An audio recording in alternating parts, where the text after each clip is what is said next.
Okay, so welcome to this next video in the playlist on antibiotics and antibiotic resistance.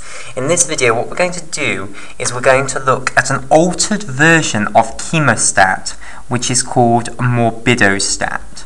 Okay, so basically Morbidostat is a way of studying the effects of antibiotics on bacteria. Okay, so let me describe the technique which we're going to use. So basically, what Morbidostat is fundamentally, a Morbidostat is a vessel, a great big container, which we are going to keep bacteria in. It's nothing more than that, basically, okay?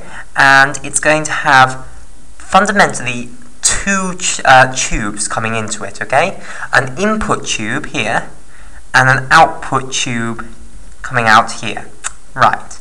And in the main Morbidostat vessel, which is this portion here, so this is the Morbidostat vessel, what we are going to have is a medium containing our bacteria. So basically what we want to do is, if we're going to investigate the effects of antibiotics on bacteria, we need to have some bacteria living nice and happily, which we can expose to a certain concentration of antibiotic. So, in here, what you'll have is your medium containing the bacteria. So this is the medium. So, oops, this in yellow is the medium, basically. And in that medium, you will have bacteria. So let me show you that. So let's draw some little cells here to represent the bacteria. So these are the bacteria living in your medium.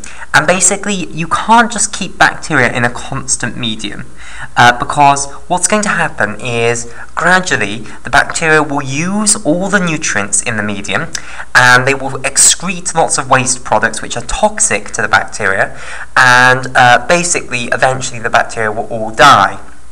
So, if we want to keep the bacteria healthy, what we need to have is a way of removing all the waste products, which is this output tunnel here. And I want to emphasize that there will be a filter over the output tunnel, because we don't want the bacteria coming out of the output tunnel. We just want to remove the waste products, basically.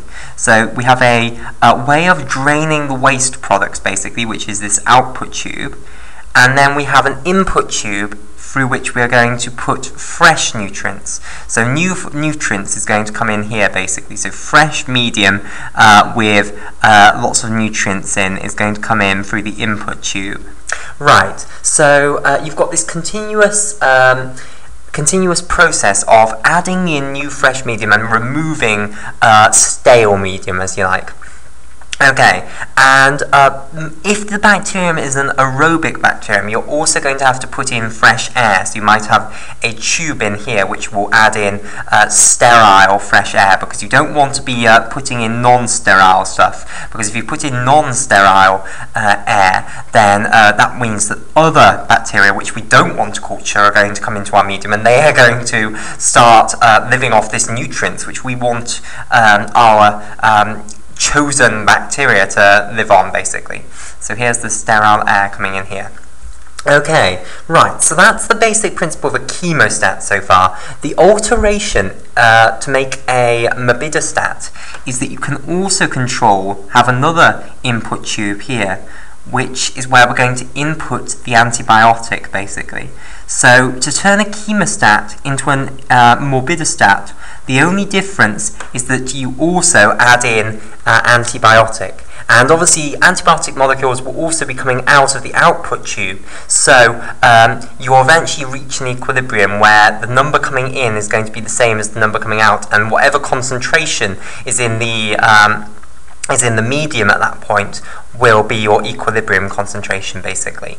Okay, so by controlling how much antibiotic we're putting in, we can control what that equilibrium concentration is, basically. So we can control the concentration of antibiotic that the bacteria is exposed to. Right, so what we need to do if we're going to investigate how good the antibiotic is at killing the bacteria, i.e. reducing the bacterial population, is we need some way of measuring the bacterial population.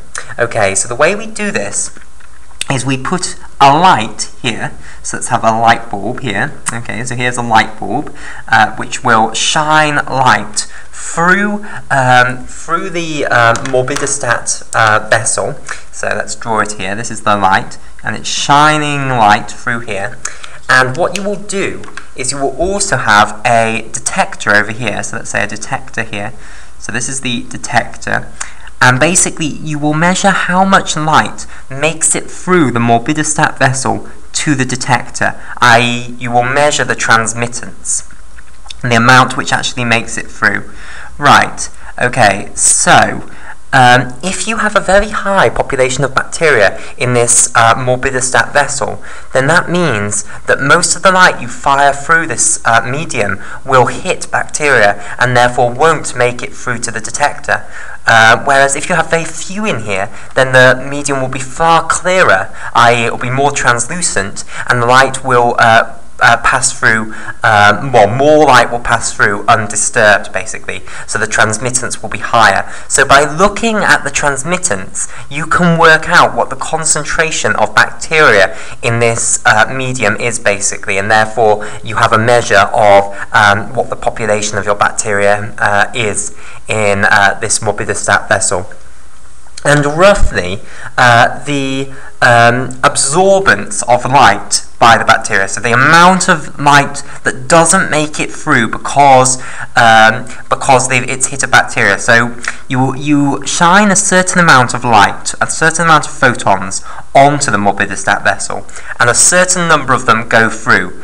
The number that don't make it through basically is the absorbance of the vessel. That's the number that they've absorbed, basically. And what you find is the absorbance, i.e. how many photons are removed, or what fraction of the photons are removed, is proportional to the concentration of bacteria, basically. So how many bacteria you have in the vessel.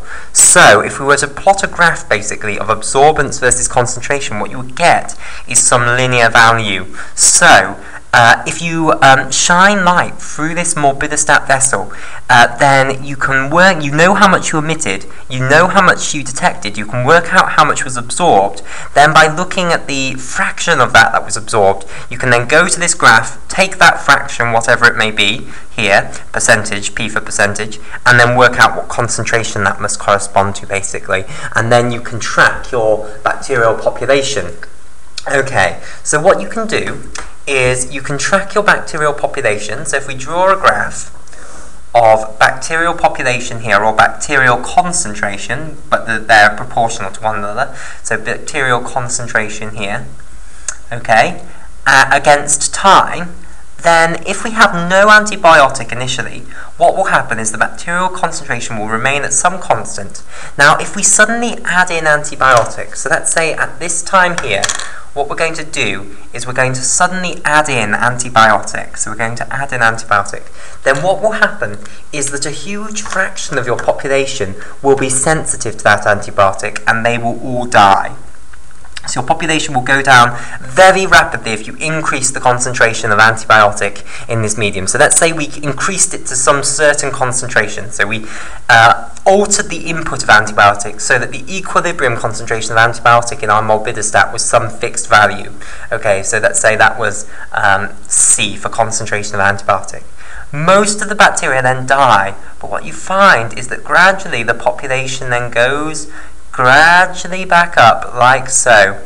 And this is the resistance. This is the drug resistance. The drug concentration is being kept at the same level, but initially the population dropped down to very low levels, and then it went back up. And basically what's happening is you are killing off all the ones which don't have a mechanism of resistance to that antibiotic, and then only the ones that do have a mechanism of resistance survive. They reproduce, they repopulate the entire Morbidostat vessel, and all of the bacteria now in the Morbidostat vessel are now resistant to antibiotic, because they're all basically offspring of those original few that managed to survive, which were resistant to the drug. So this is drug resistance emerging. So we create a population of bacteria which is resistant to our drug.